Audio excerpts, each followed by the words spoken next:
Allez, aujourd'hui, on termine notre série de podcasts sur les 7 mensonges d'Hollywood sur les relations. Allez, c'est parti. C'est le podcast du pasteur.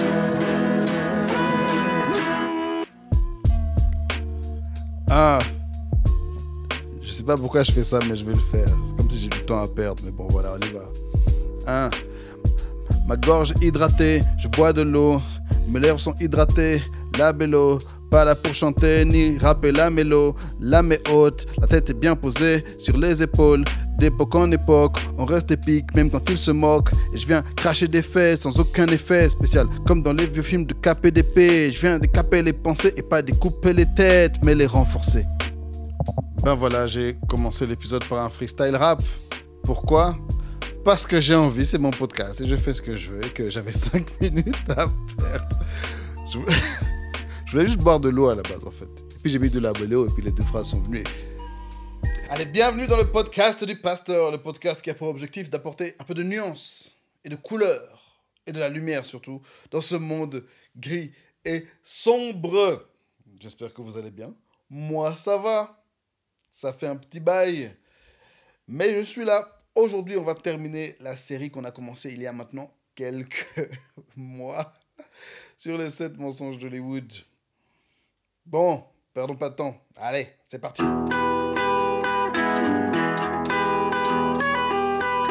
Donc, dans le dernier épisode, on était arrivé au mensonge numéro 5. Attendez, comment je veux aller directement dans le sujet sans même vous demander comment vous allez ? Vous allez bien ? Vous passez une bonne semaine ? Vous êtes en forme ? La santé, la famille ? Le travail, ça va ? La foi, comment va votre foi ? N'hésitez jamais à m'écrire, soit dit en passant, vous qui écoutez ce podcast. N'hésitez jamais à m'écrire pour me demander des prières, pour me demander des conseils. Si vous voulez simplement parler à quelqu'un, vous pourrez me trouver sur Twitter, Tito Moutiébélé, sur Instagram, Tito Moutiébélé, même sur mon YouTube, écrivez-moi dans les commentaires.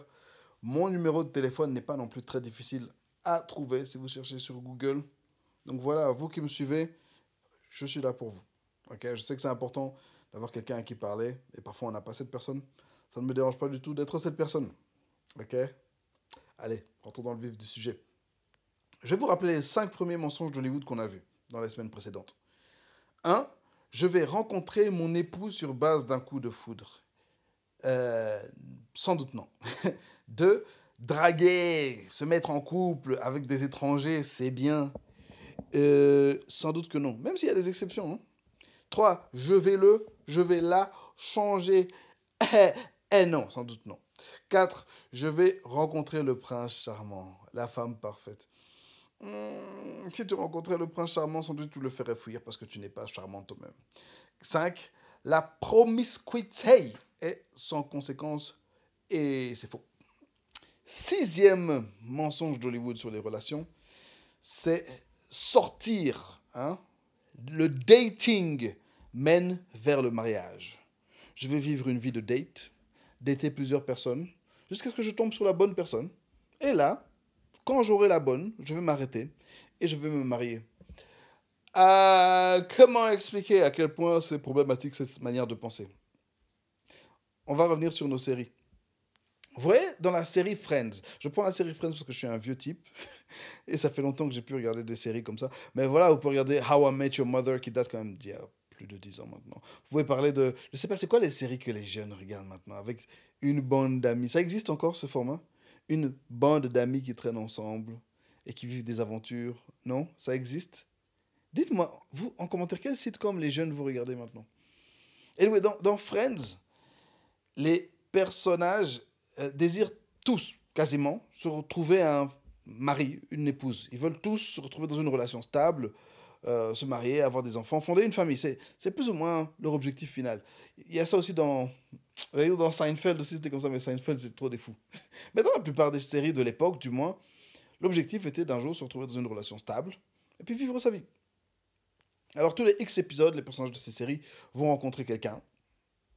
Ils vont se mettre en couple, ils vont commencer à sortir avec une personne et goûter un peu à la vie de couple. Et puis à un moment, ça va plus aller, ils vont rompre pour X ou Y raison. Et après X temps, ils vont rencontrer quelqu'un dans un événement, l'ami de tel, un blind date, une application, je sais pas. Et puis, ce sera le sujet justement de toutes sortes d'aventures rocambolesques. Et ce système de dating est très problématique. Très, très, très problématique. Parce que, premièrement, ça crée un cycle dont on ne connaît pas la fin. Tu vas rencontrer quelqu'un, tu vas aller manger avec cette personne une fois, ce qui en soi, aller manger avec un autre adulte, en soi, c'est pas problématique. Vous allez manger 2, 3 fois, aller au cinéma, et à un moment, quel est votre statut? Oh, we are dating. On sort ensemble. Ok. Et puis, ça va rompre pour X ou Y raison. Qu'est-ce que tu fais ensuite? Tu vas retrouver quelqu'un, vous allez commencer à sortir, se fréquenter. Des bisous par-ci, des bisous par-là. Jusqu'à ce que tu trouves la bonne personne. Le problème, c'est que quand est-ce que ce cycle va se terminer? Quand tu as trouvé la bonne personne? Ok, cool. Mais c'est dans combien de temps? C'est dans combien de relations? C'est dans combien de sortages? Après combien de dîners aux chandelles? Combien de fois est-ce que ton cœur va s'attacher et être brisé? Parce que le problème du dating, spécifiquement le dating, pas le fait d'être dans une relation hors mariage, ce qui, dans une certaine mesure, est normal, mais le fait d'être dans ce cycle de dating, tu essayes de trouver quelqu'un, c'est que vous n'allez pas vous attacher à la même mesure, à la même vitesse, de la même manière. À chaque fois, systématiquement, quelqu'un va être blessé. Ça peut être un peu blessé. Tu sors avec quelqu'un une fois et puis c'est pas trop ça. Mais là, ça nous ramène à toute la problématique du coup de fil du lendemain qu'on voit souvent dans les séries. Tu sors avec quelqu'un, enfin une femme sort avec un homme, ok, super, ça s'est bien passé. Elle vient dire à ses copines le lendemain, c'est trop bien passé et tout. J'attends qu'il m'appelle. Parce que le lendemain, tu t'attends que il t'appelle, qu'il y ait une suite en fait. Que si c'était bien. Passons à la suite. Et le gars, pour X ou Y raison, ouais, ok, peut-être c'était bien, ou bien peut-être pour lui c'était pas bien, et il va pas rappeler. Et juste ça, déjà, le fait de te dire que, mais allez, est-ce que j'ai un problème? Pourquoi il m'a pas rappelé? En fait, pourquoi il m'explique pas? Et le contraire, du point de vue d'un homme, hein, c'est, ah,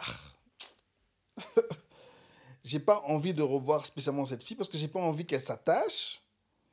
Et je ne sais pas comment lui expliquer, je ne sais pas comment lui dire les choses. En gros, comment lui dire je t'aime pas ou je ne t'apprécie pas ou tu n'es pas assez bien pour moi, t'es pas mon genre sans lui faire du mal. La plupart des hommes n'ont pas ce genre de tact. Alors tu vas pas rappeler. Et juste ça, allez, c'est juste quelqu'un que tu as vu une fois et ne te rappelle pas, ça va. Mais imagine si ça t'arrive 10 fois. Hein? Tu rentres dans un cycle où systématiquement tu es la personne qu'on ne rappelle pas. Ça fait mal. Maintenant, imagine l'autre cas où à chaque fois, la relation devient profonde, à chaque fois vous vous attachez, surtout si tu es quelqu'un comme moi. Moi, je suis quelqu'un de très attachant et attacheur. J'aime beaucoup les relations humaines. J'aime beaucoup faire connaissance avec les gens, j'aime beaucoup les amitiés et j'aime beaucoup l'amour. Et à chaque fois, tu vas t'attacher et créer un truc spécial. Et à chaque fois, ça va se briser pour X ou Y raison. Mais que devient ton cœur dans tout ça? Moi, je me suis marié à 33 ans. Si comme moi, Dieu veut que tu te maries à 33 ans, 35 ans, je connais des gens qui sont mariés à 40 ans. Donc de tes 20 à tes 40 ans, tu vas fréquenter une personne par an. Imagine même, oh, God forbid, vraiment que Dieu ne permette pas ça, mais que tu enchaînes 4 longues relations en 20 ans. Oh, Seigneur. Les longues relations, les ruptures, là, c'est terrible. Et puis, il y a long et long. Il y a long 1 an, il y a long 10 ans. Là, c'est de facto un mariage. Et puis, tu dois en sortir et recommencer quelque chose avec quelqu'un d'autre. Horrible, cauchemardesque. Et sans oublier le fait que, allez, ça risque d'aller plus loin. Ça risque d'aller plus loin. À chaque fois, en fait, à chaque fois, tes barrières soit se renforcent, soit s'abaissent. À chaque fois, tes standards sont affectés. À chaque fois, en fait, ça devient... C'est un cycle sans fin. Karl Lenz, j'allais dire le feu pasteur, non, il est toujours vivant. Il était avant pasteur de Hillsong New York. Il y a une très bonne vidéo qu'il a fait sur le sujet. Je pense que je vous en ai parlé dans le podcast sur les amitiés ou bien sur comment draguer les filles, je sais plus. Où il dit en gros, il faut être deux personnes qui sont en train de courir dans votre voie. Tu dois run your lane, cours dans ta voie en fait. Sois focalisé sur ta vie. Au lieu de chercher à te mettre en couple, sois focalisé pour devenir la meilleure personne, accomplir ton objectif, servir Dieu, renforcer ta relation avec lui, devenir une personne stable, correcte. Et pendant que tu cours sur cette voie, hein, vers la correctitude, vers ta personne que tu veux être, tu rencontres une personne qui est en train de courir à la même vitesse que toi et plus ou moins sur ta bande. Que ce soit à l'église, que ce soit au travail, peu importe. Mais tu vois, cette personne, en fait, je vois que je suis en train de courir quelque part et elle court aussi vers cette même direction ou plus ou moins. Ok, discutons. Mais si toi-même, comme moi, je l'étais il y a 16 ans, 17 ans, perdu,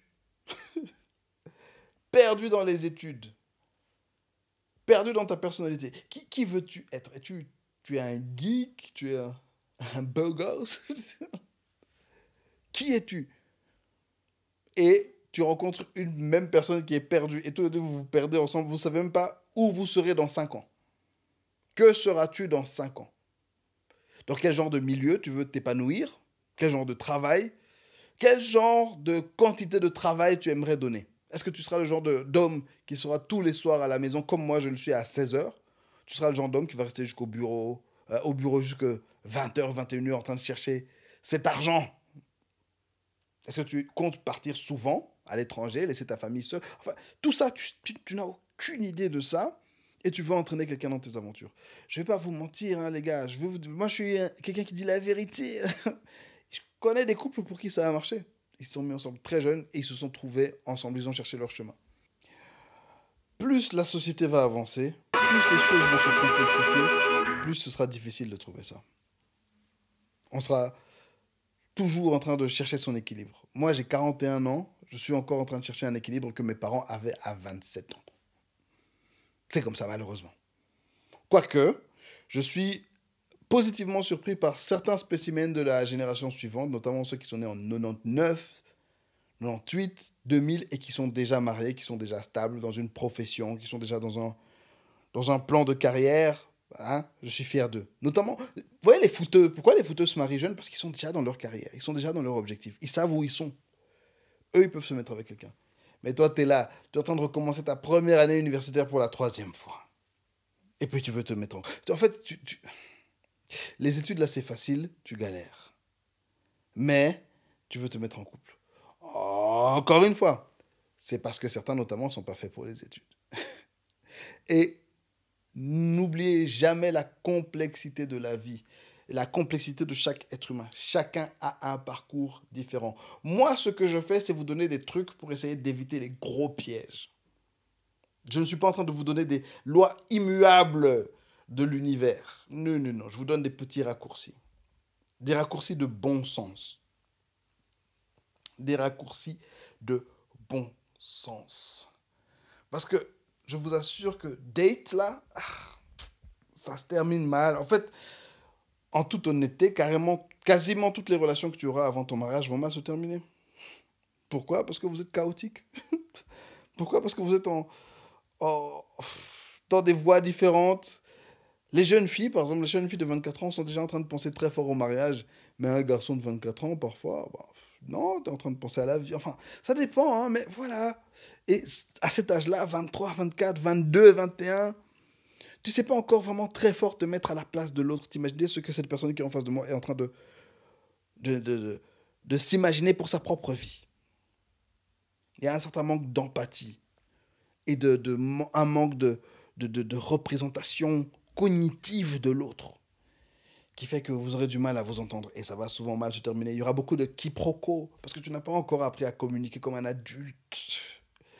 D'un côté, effectivement, les affaires de dating et tout t'apprennent à évoluer en tant que personne. Mais je suis de l'école qui pense que les amitiés vont beaucoup plus t'apprendre. Deviens d'abord un bon ami.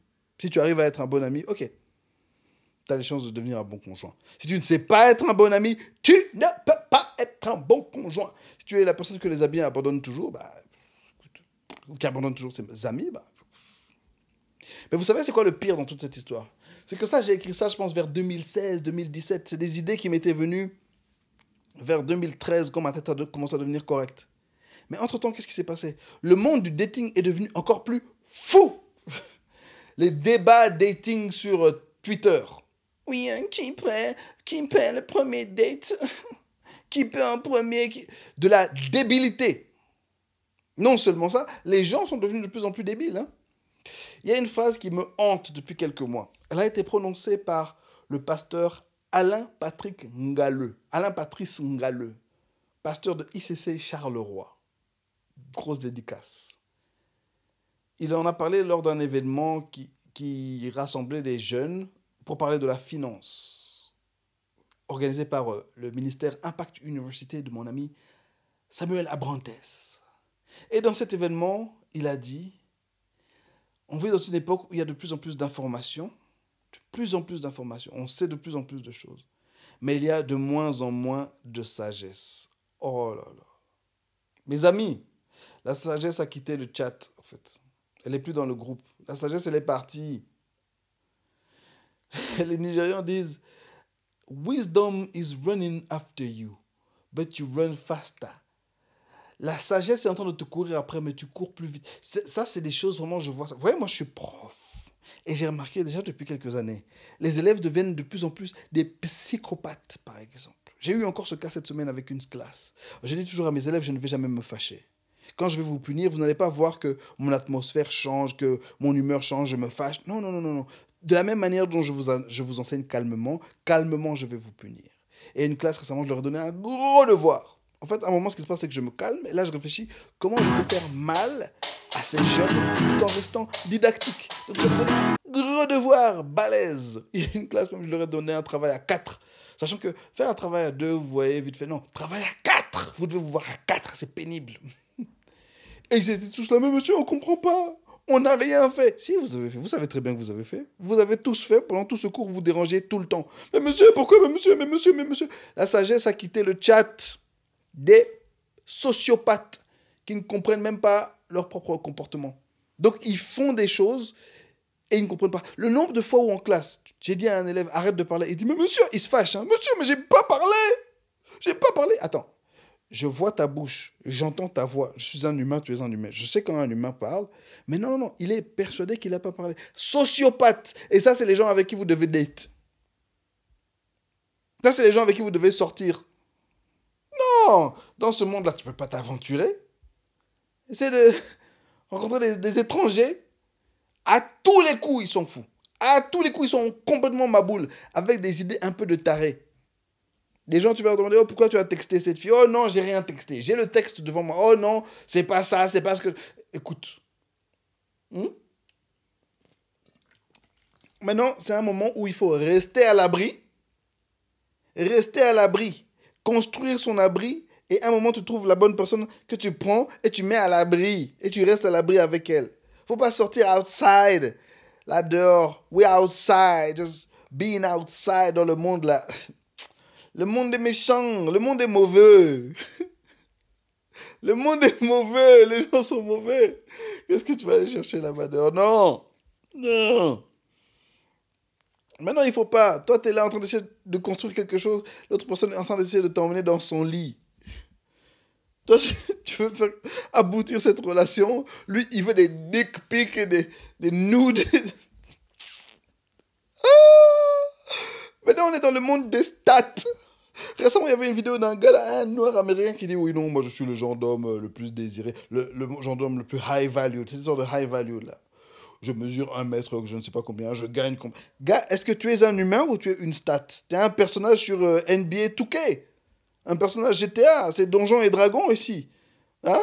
Non, tu es un humain. Est-ce que tu es quelqu'un de correct? Est-ce que tu es quelqu'un qui sait aimer? Est-ce que tu es quelqu'un qui sait communiquer, résoudre des conflits sans recourir à la violence ou aux insultes?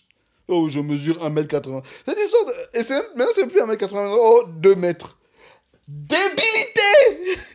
C'est de la débilité. En fait, je vais vous donner un truc que j'ai entendu aussi hier et j'y pensais aussi déjà avant. Mais voilà, c'est Abba and Preach qui en parlait hier, des youtubeurs que je suis. Il disait, maintenant, on se focalise beaucoup sur les traits qui permettent d'attirer les personnes dans une relation. Oh, je veux que ma meuf, elle soit comme ça, elle soit comme ça. Ça, c'est des choses qui te permettent d'attirer quelqu'un si une meuf est comme ça. Oh, je veux que mon gars, il soit grand, il gagne. C'est des choses qui permettent d'attirer. Oh, ils sont bons, attirer. Ok, il va t'attirer. Mais est-ce qu'il a ce qu'il faut pour rester dans une relation? Est-ce qu'il a ce qu'il faut pour construire une famille? Est-ce qu'il est prêt à être un père? Et tout ça, c'est à cause de la débilité.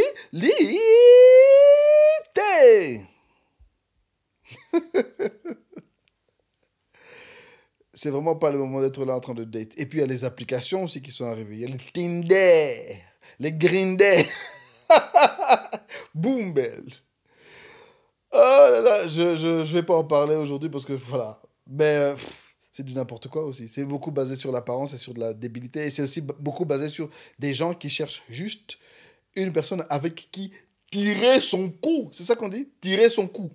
Prendre son pied une soirée et puis passer à autre chose. Et toi, tu es là en train d'essayer de construire ta vie avec des gens qui veulent seulement faire crac crac boum boum. Des gens qui veulent seulement casser les lits. Quelle horreur. Oh, mes très chers jeunes qui sont encore dans le monde du célibat, je vous plains tellement maintenant. La débilité est tellement ambiante. Oh là là, que le Seigneur vous fasse grâce et que vous trouvez quelqu'un de bien. Mais soyez calmes, construisez vos amitiés, servez Dieu, étudiez, gagnez de l'argent, travaillez, prenez soin de votre famille, guérissez vos blessures, et puis là, Dieu mettra sur votre chemin quelqu'un de correct. 7e mensonge d'Hollywood sur les relations, et dernier de cette série.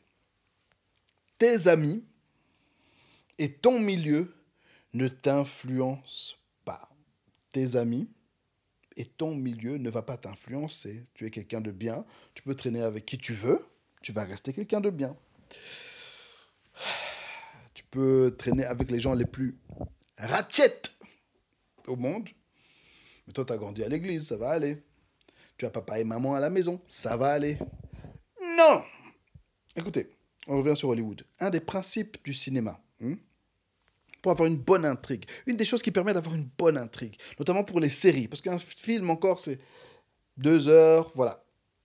Une série, tu veux avoir assez de matériaux que pour créer beaucoup d'épisodes.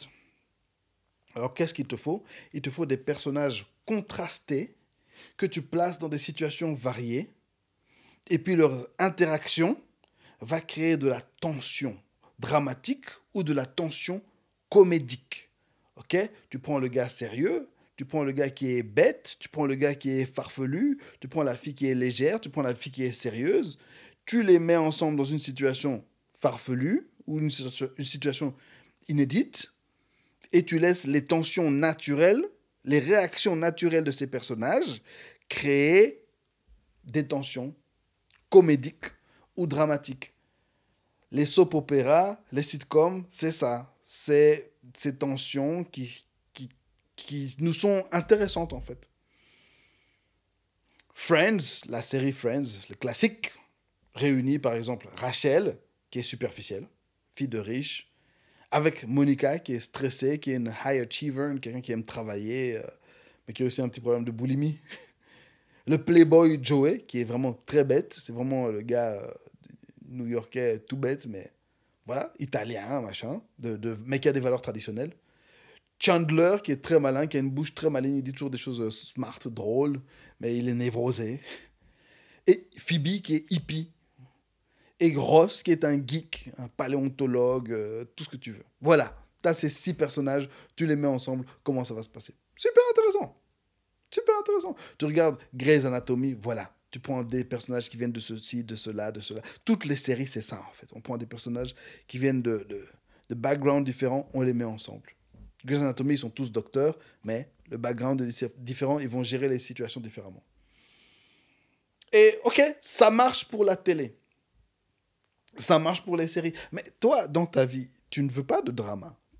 Dans ta vie, tu veux des personnes qui peuvent te faire avancer. Tu veux des personnes qui vont dans une certaine direction, des personnes qui peuvent t'influencer positivement. Or, dans les séries, encore, vous voyez, le fait qu'on mette ça dans la série, c'est pas grave. Mais ce qui me pose réellement problème, c'est un certain archétype de personnage qu'on nous montre, qu'on nous présente comme ayant des qualités morales supérieures au reste de la bande. Les gars bien, sensibles, honnêtes, intelligents, à la recherche de l'amour. Ross, comme ça, à la base, dans la série, c'est le gars qui est marié. Enfin, il vient juste de divorcer et c'est pas de sa faute parce que sa femme vient de découvrir qu'elle est lesbienne. C'est un gars bien, il cherche juste l'amour, lui, il est juste fou amoureux de Rachel. Il a toujours aimé Rachel et il veut Rachel. Hein? George O'Malley pour les OG fans de Grey's Anatomy. C'est des gars intelligents. Ils traînent dans cette bande d'amis, mais eux, ils sont différents. C'est, comment il s'appelle? Le gars dans How I Met Your Mother. Le personnage principal, là. J'ai même oublié comment il s'appelle, c'est terrible, j'ai oublié. Gars normal. En comédie, on appelle ça le straight man.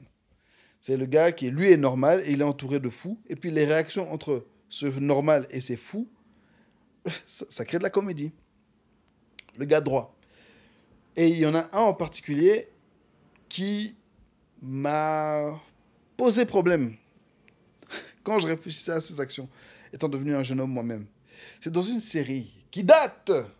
Elle date d'il y a... Oh là là, je suis tellement vieux. Elle date d'il y a 35 ans, je pense. La série, c'est Beverly Hills 90210. Beverly Hills 90210, la vieille série. Il y avait le personnage de Brandon Walsh. Vous voyez, Brandon, c'est ce brave garçon de campagne. Il vient du Minnesota. Innocent, qui soudainement est jeté dans le monde de requins et d'enfants gâtés de Beverly Hills. Et malgré tout, la série nous présente Brandon comme un gars bien, correct, avec des principes, une morale.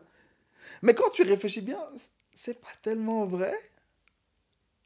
Déjà, les gars comme lui, comme Ross, au fil du temps, ils vont sortir avec autant de meufs que les autres, en fait. Ils vont sortir avec des meufs, encore, et encore, et encore, et encore, et encore. Et plus le temps passe, plus tu vois que son personnage se dégrade, moralement. Il fait des choses que le vieux Brandon n'aurait pas dû faire. Dans les bonnes séries, cela lui sera reproché. Mais dans beaucoup de séries, ça ne sera pas reproché, vu qu'en fait, il devient comme les autres. Et il n'y a pas de problème. Il n'y a pas de problème, surtout qu'on est dans une zone de gris moral. Hein. On est à Hollywood, fais ce que tu veux. Tant que tu n'es pas un monstre, écoute, ça va. On fait des erreurs, ça arrive. En fait, la Bible nous dit dans 1 Corinthiens 15, 33, « Ne vous y trompez pas. Les mauvaises compagnies corrompent les bonnes mœurs. » Les mauvaises compagnies, donc traîner avec des mauvaises personnes, corrompent les bonnes mœurs. Tu as des bonnes mœurs, tu es quelqu'un qui a de bonnes habitudes, qui a un bon comportement, une bonne morale, une bonne éducation. Traîner avec des gens qui ne sont pas comme ça va te corrompre. En fait, tu peux avoir des gens comme ça dans ton entourage. Revenez au podcast sur les amis. Mais si tu ne traînes qu'avec des gens comme ça, si tu te plonges dans un milieu des gens de Afro Nation, allez, je vais tacler les jeunes. Je suis tombé sur 2 pubs de Afro Nation sur TikTok et YouTube ces quelques semaines. C'est dégueulasse. Juste les 2 pubs là, mais c'est dégueulasse. C'est répugnant. C'est de la nudité sur la plage. Vous faites quoi en fait? Vous faites quoi là-bas? De l'afrobeat et de la fornication. Allez, s'il vous plaît, faites des efforts. Ouais, traîne pas qu'avec des gens comme ça. Non, ça va mal se passer. La psychologie sociale, hein, la branche de la psychologie qui étudie les petites relations, les petits groupes. Pas la sociologie qui étudie les très grands groupes, mais ça étudie nos relations d'homme à homme, humain à humain dans des petits groupes. Elle nous montre que clairement, on a une influence. On est influencé par les autres. Tu es influencé par le groupe. On parle même à un certain niveau de groupthink. Ça, c'est ce qu'on voit notamment dans le leadership et la psychologie. Le groupthink, c'est quand dans un groupe, tout le monde réfléchit de la même manière. Il y a certains groupes d'amitié qui sont établis comme ça. J'en ai connu. Hein, où si tu t'habilles pas comme nous, ben non, écoute, ça va pas aller. Si tu ne parles pas comme nous, ça va pas aller. On va à tel événement, tu es obligé d'aller. On va dépenser tel montant, tu es obligé de dépenser. Groupthink. Vous vous habillez de la même manière, portez les mêmes marques, vous êtes obligé d'aimer la même chose que les autres. Et c'est pas rare. C'est pas rare, surtout quand on a moins de 25 ans. Tu deviens les personnes avec qui tu traînes. Tu deviens les personnes avec qui tu traînes. À un moment, il y a qui se ressemble, ça semble. Mais c'est même pire, c'est à force de rester ensemble, on finit par se ressembler. Nous, les humains, sommes des personnes influençable. On n'est pas dans une série où tu peux traîner avec des gens qui, tel est comme ça, tel est comme ça. Ouais, clairement, dans un groupe, on est tous différents. Mais ce que je veux dire, c'est que dans les séries, c'est exacerbé, exagéré pour créer de la tension. Et ce n'est pas ce genre de tension que tu veux dans ta vie. Ça me rappelle aussi un livre que j'avais lu en criminologie, parce que je suis criminologue, rappelez-vous à la base. C'était sur les voleurs professionnels. Et c'était écrit par un auteur de criminologie qui s'appelle Sutherland, un Américain. Et Sutherland, il nous parle donc de ces voleurs professionnels. Il a étudié en fait le travail de voleurs professionnels et les milieux dont ils viennent. Et à partir de là, il a dressé une théorie qu'on a appelée la théorie des associations différentielles. Cette théorie des associations différentielles nous montre un truc très intéressant. C'est que les gens qui deviennent des voleurs professionnels, en fait, c'est pas qu'ils sont plus mauvais ou plus bons que d'autres. C'est juste que eux, dans leur milieu, les personnes qui ont réussi, les personnes à qui ils associent de bonnes valeurs, la valeur de la réussite, la valeur de la famille, c'était des voleurs. Vous voyez, dans les films de mafia, hein, on voit ce chef de gang, ce chef de clan, typiquement le parrain, hein, qui prend soin de ces gens. Il y a cette bonne vieille scène du parrain où Don Vito est là et dit à ce type-là, tu ne viens pas chez moi en tant qu'ami. Hein? Tu n'es jamais venu chercher mon amitié. Je serais là pour toi si tu l'avais voulu. Mais là, tu viens me demander de tuer quelqu'un. Tu n'es même pas mon ami, tu ne me respectes pas. Vous voyez, quand tu viens d'un milieu comme ça où la personne qui est ce symbole du succès, et ce symbole aussi surtout du chef de communauté qui prend soin des gens qui sont ses amis, c'est le parrain. Et que le policier, notamment, est vu comme un oppresseur. Le policier, c'est le gars qui rôde dans le quartier pour essayer d'arracher des jeunes. Ouais, t'auras envie d'être un parrain. T'auras envie d'être un voleur professionnel.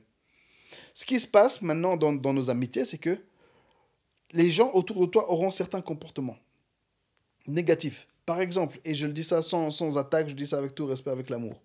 Tu traînes avec des mères célibataires. Mais pas juste des mères célibataires. Des filles qui, notamment, ont cherché à avoir des enfants toutes seules. Des filles qui se sont mises dans des relations avec des débiles et elles ont fait des enfants et elles vivent ça très bien. Je dis pas que quand tu as un enfant en dehors du mariage, tu dois vivre ça mal. Non, mais je parle de ce genre de fille qui veut dire ouais, bah vas-y, fais-le, c'est bien, tu manques rien, etc. Voilà, blablabla. Tu vas commencer à mettre un affect positif sur le fait d'avoir un enfant hors mariage. Inconsciemment. Parce que rappelez-vous, nous les humains, on n'est pas juste cognition, on n'est pas juste pensée, réflexion. On est aussi émotion, sentiment. Même si tu sais que logiquement, avoir un enfant en dehors du mariage, c'est plus compliqué, ton cœur va pencher vers le fait de se laisser avoir cette possibilité. Avec le temps et avec assez d'exposition. Je me souviens, moi, quand j'étais un jeune homme et que je traînais à l'université, à un moment, j'ai traîné avec une bande de gars.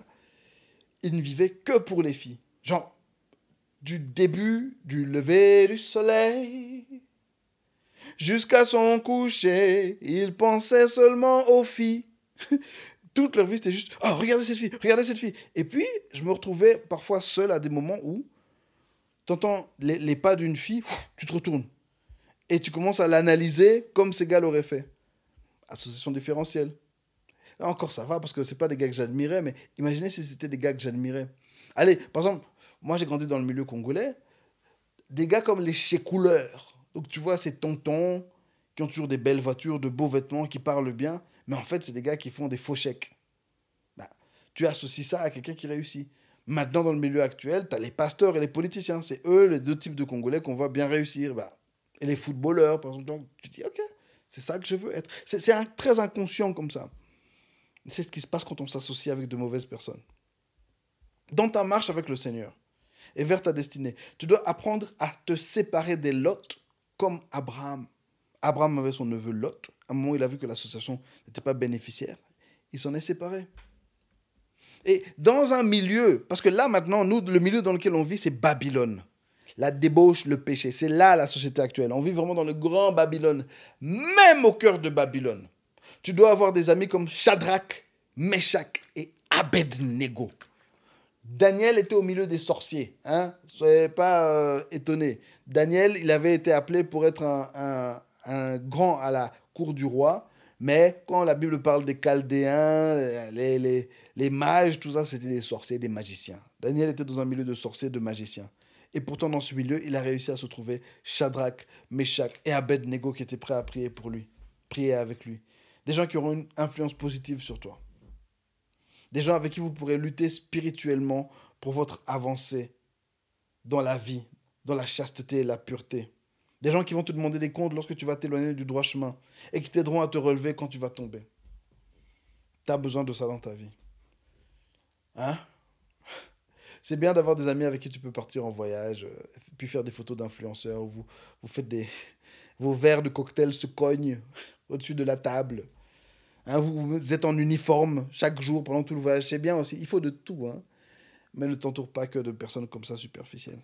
Si tu veux avancer vers le mariage, il te faut des personnes bien correctes, based. Parce que notamment quand tu seras marié, un des life hacks du mariage, un des trucs qui va aider à ton mariage à tenir bon, c'est que toi et ton conjoint ou ta conjointe, chacun vous soyez dans un milieu avec des amis stables, avec des gens aussi qui sont mariés, avec des gens aussi qui sont fiancés, des gens qui sont en train d'avancer vers la bonne voie, et des gens qui vont vous faire du bien, à qui vous allez faire du bien. Vous allez vous influencer positivement. Ça, croyez-moi, ça c'est un des plus grands trucs pour rester marié. Tu veux avoir des gens qui peuvent te parler concrètement de mariage, des gens qui comprennent le délire. Pas seulement ça, hein, mais il en faut. Et si tu t'associes avec les mauvaises personnes, tu risques de périr. Marcher dans la mauvaise voie et perdre les bonnes années de ta vie dans du n'importe quoi. Alors je te conseille de sortir de ce carcan hollywoodien. Que Dieu te donne la sagesse de trouver de bonnes personnes et d'avancer sur le bon chemin. Allez, cette série est finie. Merci d'avoir suivi tout ça avec moi. N'hésitez pas à poser vos questions, vos commentaires. Je suis là. Que Dieu vous bénisse. Il y a mon PayPal en description. Si vous voulez me financer. On se voit bientôt. Soyez tous bénis. C'était le podcast du pasteur. Bye. C'est le podcast du pasteur.